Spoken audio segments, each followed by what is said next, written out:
Okay, welcome to this hair tutorial. So I'm doing my friend Jen's hair today, and I've done her hair once before, and she was blonde when she came to me, so I'll insert a photo here. And then we took her a little bit darker with some dimension throughout, and that's what she had. And then today we're gonna be leaning a little bit more into like the caramel tones. So we're gonna be doing a partial highlight and teasy light mix just to kind of like bring some of those highlights up. Her hair's kind of faded out, so it's gotten a little brighter since we did it, and she kind of likes that tone. So we're gonna just kind of be bringing it higher and toning it to kind of match that caramely color. And then we're going to be doing 2 rows of extensions. So if you want to see how we do this, stay tuned.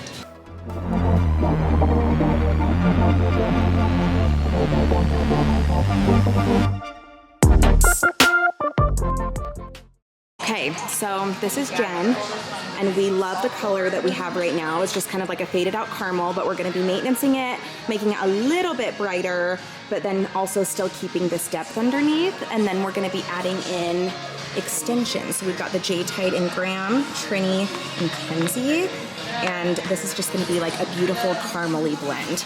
So the plan right now is we're gonna do probably like a partial to bring this up a little bit so it kind of looks all over caramel, and then keeping this depth because we don't want it to be too light. I don't even have to be in it.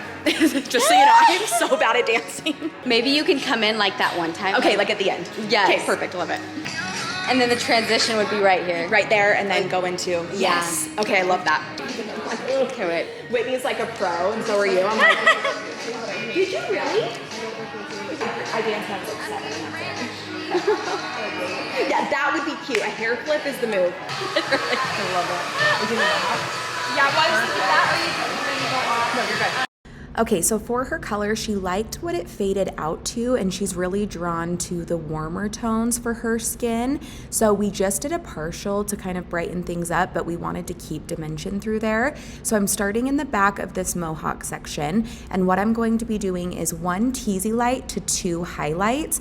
That way we're just kind of moving the blonde up, but it still stays lived in, and we're focusing around the face as well to give her a pop there. But overall, this is kind of just like a refresh appointment because she did like what she had.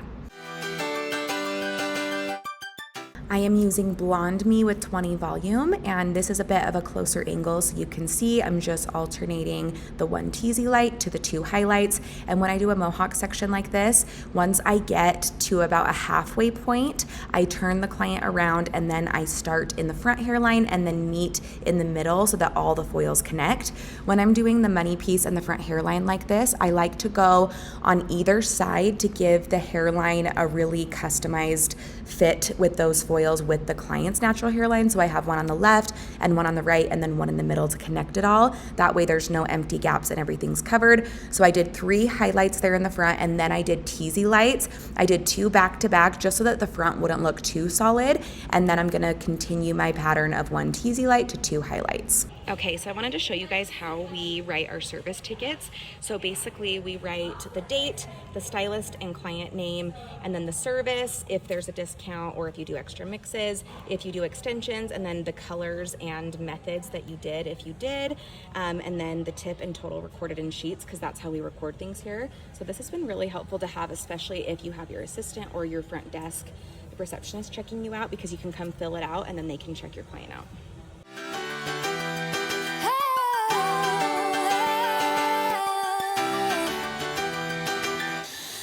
Trying to bend the rules since I barely was walking.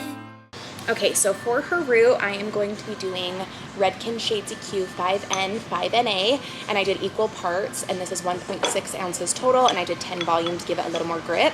I've been trying harder all my life, cause I need to be perfect. If I could just be a little better, maybe you could be my salvation out of here.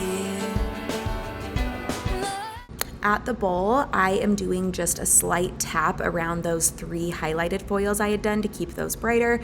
And then as I continue back in that mohawk, I'm gonna make it more of like a shadow into a smudge so that it's more of like a teardrop, getting a little more lived in towards the back. And sorry for this terrible angle, by the way. So I am just working that on, and then we put on the toner.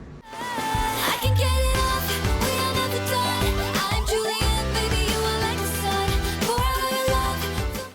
On her hair, we do 2 rows of beaded weft extensions. This is the Jay-Z bead foundation, and then we are going to layer the J-Tide wefts on, and we are using 2 different colors for her, and that is going to give her some length and fullness. She likes it to be mid-length, so we usually only do like a few inches longer than her hair, so these are 18-inch extensions, and we are doing the gram and the trini. So the gram is the brighter one with these blonde pops that you see, and that's gonna match the highlights she has, and then the trini is going to match the depth that we have throughout, and these 2 colors together are like perfect chocolatey caramel blonde but still bright yumminess, and this is the final result.